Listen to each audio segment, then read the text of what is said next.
ॐ श्रीशैलेशदयापात्रं धीभक्त्यादिगुणार्णवम् यतीन्द्रप्रवणं वन्दे रम्यजामातरं मुनिम् लक्ष्मीनाथसमारम्भां नाथयामुनमध्यमाम्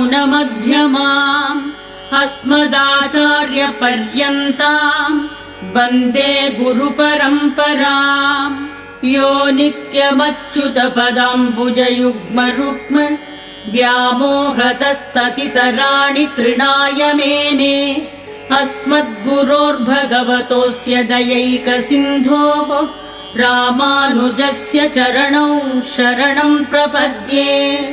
माता पिता युवतयस्तनया विभूतिः सर्वं यदेव नियमेन मदन्व